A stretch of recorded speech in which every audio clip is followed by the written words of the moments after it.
it's basically equal to 1 plus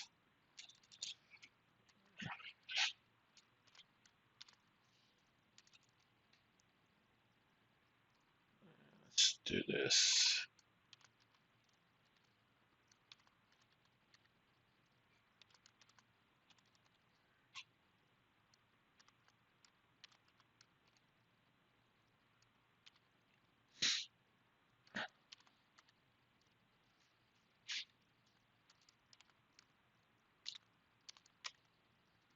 All raised to the power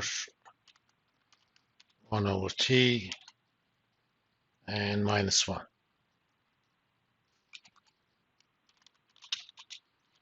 This is essentially expressing the return during the entire investment in periodic terms,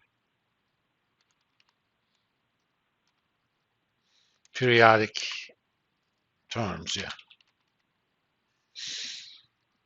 So let's say you invested for 12 months. Your $1 has become $1.20. So what would be the monthly equivalent of that? That's the question.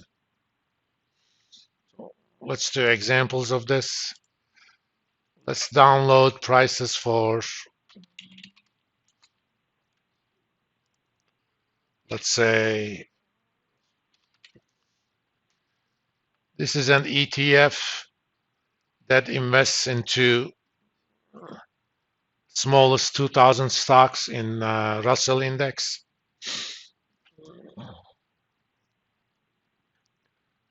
It's basically small stocks. Let's get the historical data. Come on.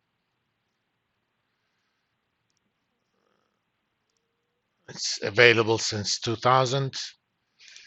Let's do weekly. Apply. And let's download it.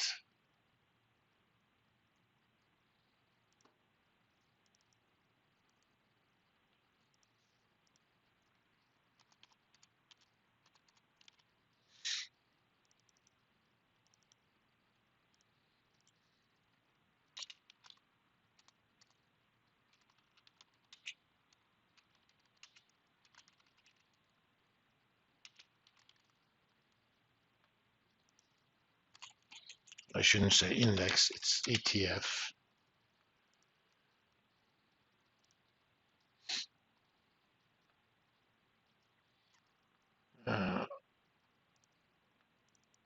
I'm going to calculate the return.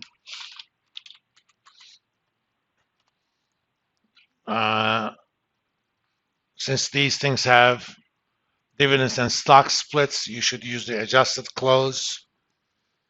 So adjusted close of the week divided by adjusted close of the previous week minus 1.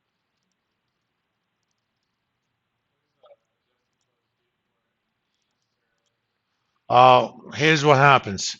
Let's say a stock was trading at $100 today, and tomorrow it's ex-dividend day. That means if you own the stock today, you are entitled to the dividends. Tomorrow you won't be. And the dividend that is announced was $10. Everything else being the same, tomorrow the stock would trade at $90. But did anything change? No. Stock is the same stock. So when you're adjusting, if I see $90 tomorrow, I'm going to basically adjust it to $100 to make it consistent with yesterday. Okay. In the absence of anything else, it should be zero return. That's one kind of adjustment. Another kind of adjustments, sometimes stocks are split. Company says, you had 1 share, now I'm going to give you 2 more shares. But You don't have to pay anything for that. Did anything change? The stock was trading at $300. Now each share is $100. But nothing about the company changed. You just changed the unit of account. Instead of dollars, it's cents now. Think of it that way. So if I see that today's prices are $100, but yesterday it was 300, I'm going to adjust the price so that it becomes 300. Adjusted close means that.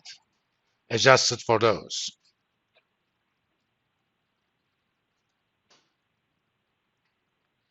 So on that specific week, this stock actually made about 12 cents.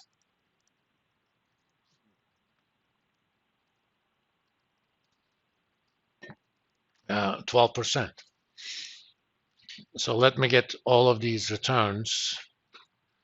Let me get the dates first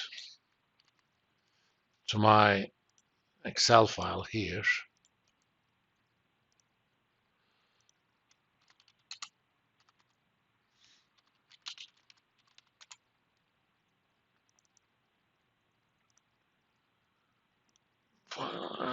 Let's make the format proper.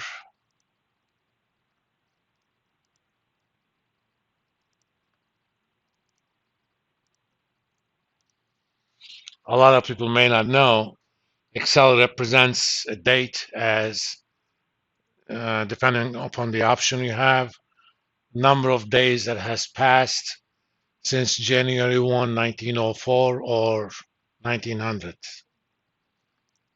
And the way you choose those options, let's see.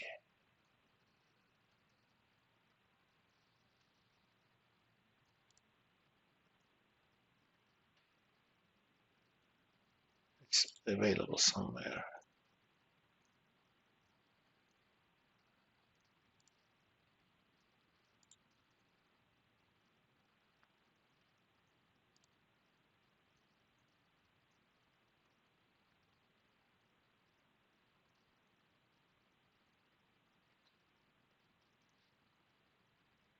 Oh, here. Use 1904 date system. It doesn't matter.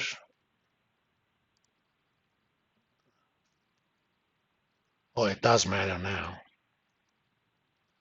Let me go back and copy those.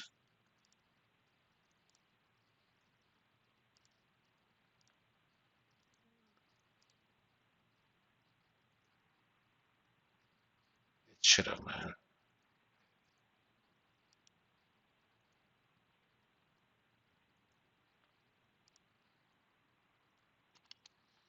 I'm going to deduct one for all of them.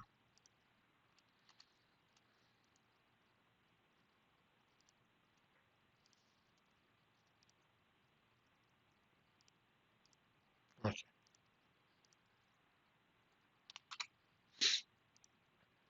The reason it created an issue, originally I had date system based on 1900. These were calculated based on that. Then I changed the date system. Okay.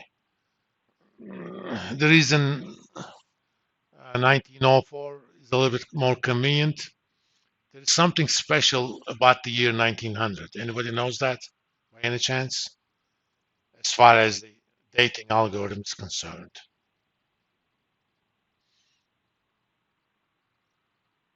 There is no February 29th in the year 1900. There is in 1904. Huh? No, leap year started back with Julius Caesar. The first real calendar reform was under Julius Caesar. In fact, that calendar was called Julian calendar because of that. Every 4 years, there was an additional day because it takes 365 and a quarter roughly days for Earth to travel around the sun once. Okay, but until the Julian calendar, it was based on 365. That means the dates of the festivals were shifting. For example, what we now know as Christmas, in Roman times, it was called Saturnalia. It was basically a festival that thanked God Saturn for the harvest. But over the years, you know, harvest time obviously doesn't change that much, but the actual date was far and far away from the harvest time. And later on, with more precise estimates, during especially thanks to Kepler, they did realize that it wasn't exactly 365. It was 365 and a quarter. It was roughly 365.2425. Over a year or two, it doesn't matter that much, but over 100 years, you kind of lost a day. So what they said, this was done during the reign of Pope Gregory, I think the ninth, if I'm not mistaken. You can check. This was in 1582. If you look at the calendar, there is October 4 in 1582. There is no October 5th through 11th, through 14th. It jumps to October 15th. The way the calendar we use now, Gregorian calendar, is works every 4 years. If a year is perfectly divisible by a 4, you get a leap year, except on multiples of 100. So you didn't get a leap year in 1600, 1700, 1800, 1900, and so on. Oh, you had one in 1600. But if it's divisible by 400, you do get a leap year. That's why we had a February 29, 2000. Even that one is not perfect.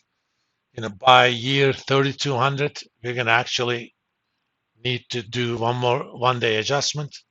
But hey, we'll worry about it then. But we're not, if you live until then, there's not going to be a February 29th in year 2100. That's why in the old days, when computer capacity wasn't that big, it was convenient to start in January 1, 1904, because after that, all the years that we know of had a leap year. If you started from 1900, well, 1900 doesn't have a leap year. Then you have to make a correction. Either way, let's get these returns, copy them, paste their values. Oops, that was format.